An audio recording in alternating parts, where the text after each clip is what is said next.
সামনেই আসছে জামাই ষষ্ঠী। আমি আজ শেয়ার করব রুই মাছের কালিয়া।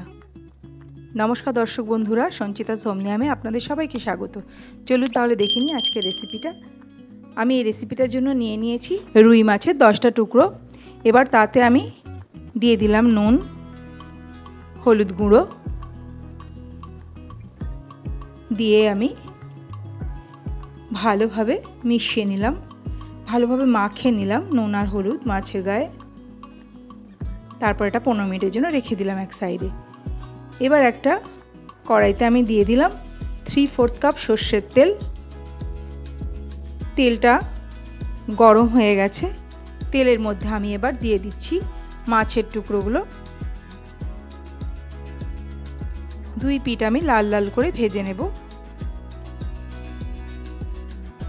লো টু মিডিয়াম ফ্লেমে আমি 2 মিনিটের জন্য এক পিঠ ভেজে নিলাম। তারপর উল্টে দিচ্ছি, দিয়ে উল্টো পিঠটাও ভালো করে লাল করে ভেজে নেব।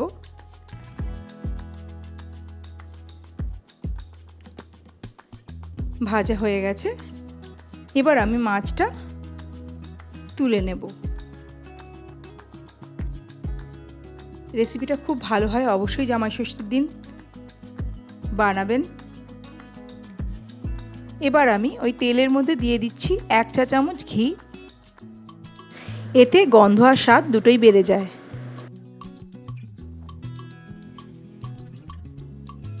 এবার আমি কড়াইতে দিয়ে দিচ্ছি গোটা গরম মশলা, এলাচ, দারচিনি, শুকনো লঙ্কা আর তেজপাতা। কিছুক্ষণের জন্য একটু নেড়ে চেড়ে নিলাম। সুন্দর অ্যারোমা বেরোতে শুরু হয়েছে। এবার এতে আমি দিয়ে দিচ্ছি একটা বড় পেঁয়াজ কুচি। লো ফ্লেমে পেঁয়াজটাকে আমি অনবরত নাড়তে নাড়তে ভেজে নেব, যেন পুড়ে না যায় পেঁয়াজটা।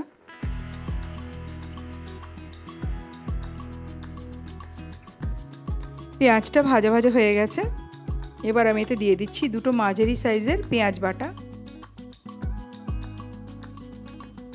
এটাকেও ভালোভাবে আমি কষিয়ে নিচ্ছি। ভালোভাবে কষিয়ে নিতে হবে পেঁয়াজের কাঁচা গন্ধটা চলে যাওয়া পর্যন্ত। পেঁয়াজের কাঁচা গন্ধটা চলে গেছে। এবার আমি এতে দিয়ে দিচ্ছি আদা রসুন বাটা 1 টেবিল চামচ।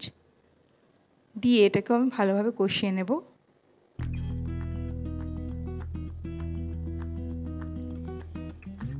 খুব ভালোভাবে কষিয়ে নিতে হবে। আদা রসুনের কাঁচা গন্ধটা চলে যাওয়ার পর দিয়ে দিলাম একটা মাঝারি সাইজের টমেটো পেস্ট। দিয়ে ভালোভাবে নেড়েচেড়ে মিশিয়ে নিলাম। দিয়ে দিচ্ছি স্বাদ মতো নুন। দিয়ে ভালো করে মিশিয়ে নিচ্ছি। এবার এতে আমি দিয়ে দেব কিছু গুঁড়ো মশলা, ঝাল লাল লঙ্কা গুঁড়ো, কাশ্মীরি লাল লঙ্কার গুঁড়ো, জিরে গুঁড়ো, ধনে গুঁড়ো, হলুদ গুঁড়ো সব 1 চা চামচ করে দিয়ে দিলাম। দিয়ে ভালো করে মিশিয়ে নিচ্ছি।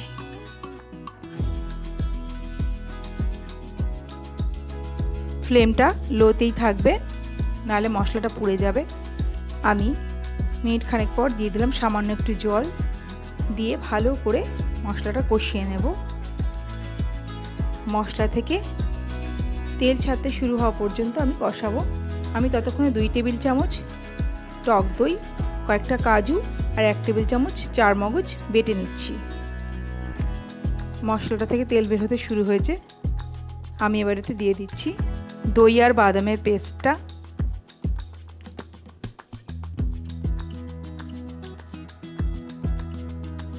দিয়ে আমি এবার ভালো করে কষিয়ে নেব, দইয়ের কাঁচা গন্ধটা চলে যাওয়া পর্যন্ত।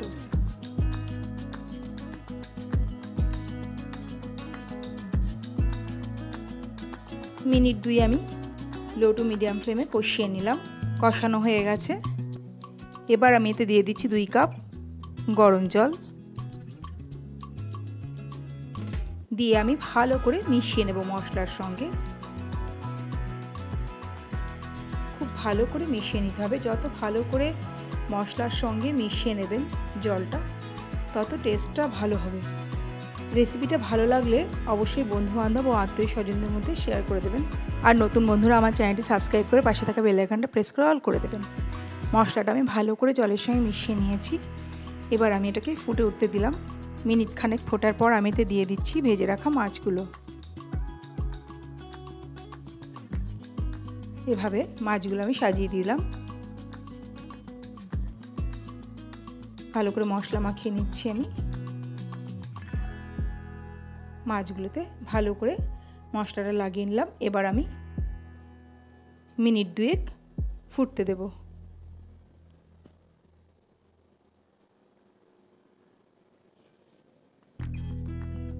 মিনিট 2 ফোটার পরে আমি উল্টে দিচ্ছি। সব কটা মাছকে উল্টে দিতে হবে সাবধানে, যাতে ভেঙে না যায়।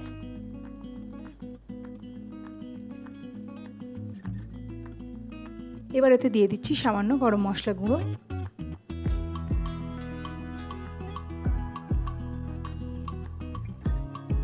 দিয়ে দিচ্ছি 5টা কাঁচা লঙ্কা। কাঁচা লঙ্কাগুলো চিড়ে দিয়েছি। এবার এটাকে ঢেকে আমি 2 মিনিটের জন্য লো ফ্লেমে রান্না করে নিচ্ছি। 2 মিনিট পর আমি দিয়ে দিচ্ছি ধনে পাতা কুচি 2 টেবিল চামচ, মিশিয়ে নিলাম।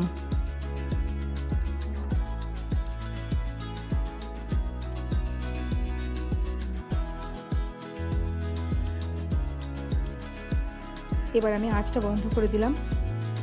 তৈরি হয়ে গেল আমাদের রুই মাছের কালিয়া। ভাত বা রুটি দুটোর সঙ্গেই ভালো লাগবে। অনেক ধন্যবাদ পুরো ভিডিওটা দেখার জন্য। ভালো থাকবেন। নমস্কার।